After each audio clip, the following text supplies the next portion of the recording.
Welcome back to the deep dive.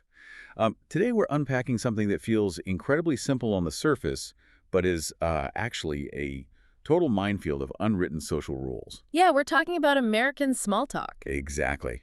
We are analyzing this really great guide from Simon Chat titled Everyday Small Talk in America.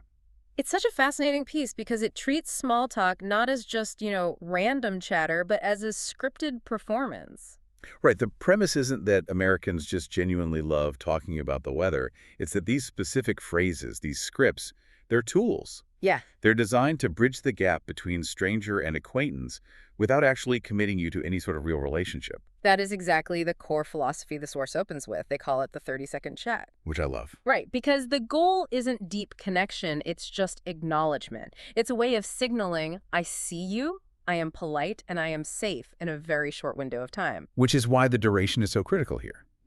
The source emphasizes that these interactions are built to last 30 seconds to maybe a minute max. Right. Any longer, and you've accidentally upgraded the relationship. And you violated the contract. That is why the specific phrases matter so much. They're basically efficiency hacks. Yeah. Take the neighbor scenario the guide breaks down. You're taking out the trash, you see someone, you need a phrase that acknowledges them but definitely doesn't invite them into your house. So the classic, how's it going versus how are you? Exactly, because how are you can dangerously sound like a real question. How's it going? It's just a verbal wave.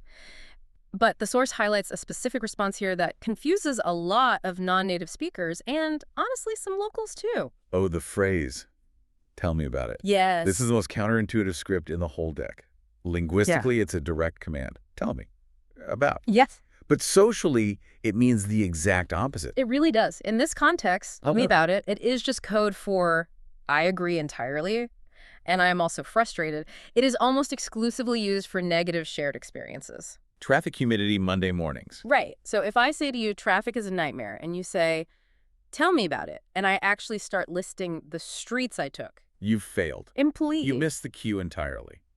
The correct move is to nod, maybe sigh, and just walk away. It's a moment of solidarity, not storytelling.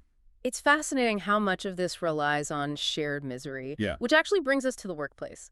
The source points out that the office environment requires even safer, more neutral territory than the street. Because you're trapped with these people. You can't just walk away with your trash can. Exactly. So the Simon Chat Guide suggests triangulating onto a third object. You don't talk about yourself, you talk about the new coffee machine. It establishes a shared reality. We are both engaging with this machine. And it allows for the standard opener of busy morning. It's a very low-stakes entrance, but my absolute favorite breakdown in the text is the elevator scenario. Oh yeah, the highest pressure cooker of small talk. Because of the physical confinement. Silence in an elevator feels at least 5 times heavier than silence outside. It really does. And the source identifies the small world exclamation as the ultimate pressure release valve here. Specifically for coincidences, Yeah. right? Like Yeah. you realize you're both going to the 4th floor or you both work in accounting. Yes. Small world validates the coincidence without requiring any follow-up. You don't have to ask, oh, do you know Gary in accounting? You can just leave it at small world. It effectively ties a bow on the interaction. And speaking of tying a bow, we have to talk about exit strategies. Crucial. The source argues that knowing how to leave is actually more important than knowing how to start. Because there is nothing worse than a conversation that just sort of trails off into silence. You need a hard out. The verbal period. The guide suggests two main ones. For the workplace, it's have a good rest of your day. It signals you are returning to work. But for general life, the ultimate American sign-off is have a good one. I use that constantly. It is so versatile. One can mean day, afternoon, evening, weekend. You don't have to do the mental math of what time it is. That's the beauty of it. It's breezy, it's polite, and it is a definitive end to the script. So looking at this holistically, these aren't just polite noises. They are safety nets. Whether you're in the elevator or at the coffee pot, these scripts stop you from having to be witty or vulnerable. You just follow the code. And that's the big takeaway. It lowers the cognitive load of social interaction. But there is a really interesting provocation at the end of the source material that I think is worth leaving the listener with today. The cultural comparison. Yes. The source asks you to think about what the default small talk question is in your own culture. Americans rely on traffic and weather, which are external, uncontrollable forces. Very detached. But other cultures pivot to have you eaten or where are you going or questions about your family.